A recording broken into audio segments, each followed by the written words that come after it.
Greetings, everyone. Pete Pardo here from Sea of Tranquility. Welcome to pick number two. That's right, 1, 2 in my top 31 album of the year countdown here in 2022. We've had 31 days in the month of December. I started off with my number 31 pick on the first. Tomorrow will be my number one, but of course today is number two. So the last two that are left today, I think I've talked a bit about this in the last couple of weeks. Sometimes every year there are these December releases that most of the time you can't really include in your end of the year ranking because they just came out.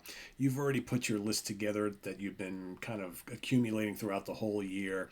And a lot of times those late December releases, they kind of get left out, right? That's usually the case every year. There's a few of them. There was a couple this year as well. This one would not be denied.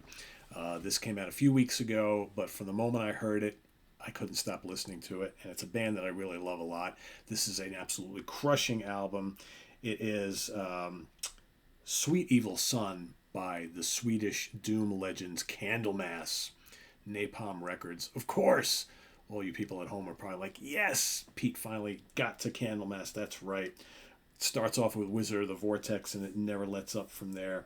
Of course, Johan Lundqvist on vocals. He's back in the band. I should say back in the band because he sang on the very, very first album many years ago, Epicus Doomicus, right? But he was never a member of the band. He basically came in as a session guy, sang all the tunes for the session, and then that was it. And then they brought in Messiah Marcolin.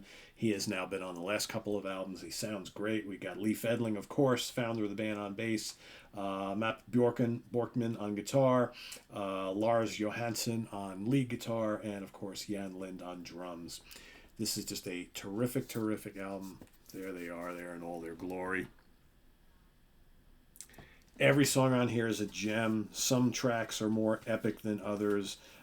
Go check out my review here on the channel to hear all about it. But this is just immense. I love the tremendous riffing. Title track is amazing as well.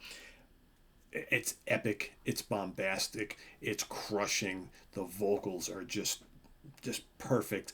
The guitar tone, the riffs, the lead guitar, Lars's lead guitar work on here is just spectacular. It doesn't let up from start to finish. It's just crushing doom from these Swedish legends.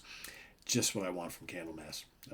Yeah, their last, man, they've been on a roll. They have not released a bad album in years. Have they ever released a really bad album? No. I would say they haven't released like a mediocre album in years. These last bunch have been crushing. This might be my favorite of theirs of the last bunch of years, but they're all really great. So this, I knew if I got in enough listens that this would make my list somewhere. I wasn't expecting to maybe I should have expected for it to take to me as it did so quickly, but it just catapulted itself right up to the didn't quite knock off my number one, because my number one I've been listening to for a good chunk of the year, and that is just it's my number one. But this easy number two, the latest from Candlemass. Again, it is Sweet Evil Son.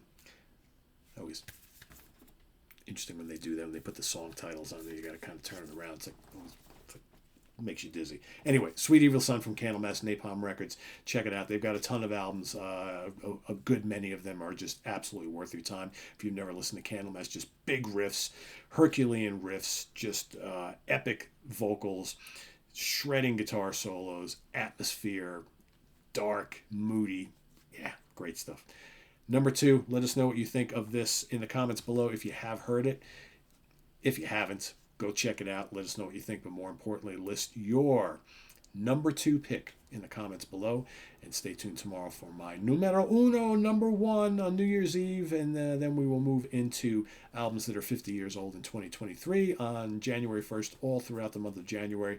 My top 31, my 31 favorite albums released from 1973 will be happening each and every day.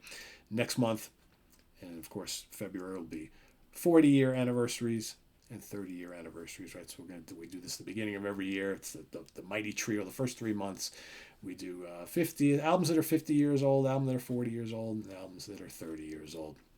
So that's what we'll be doing over the next 3 months. So stay tuned each and every day here on the channel. Visit us on the web at www.seatranquility.org. We're on Facebook. We're on YouTube. All together, all the damn time. Thanks for watching. I am Pete Pardo. See you tomorrow for the finale, everybody. Take care, and till then, bye-bye.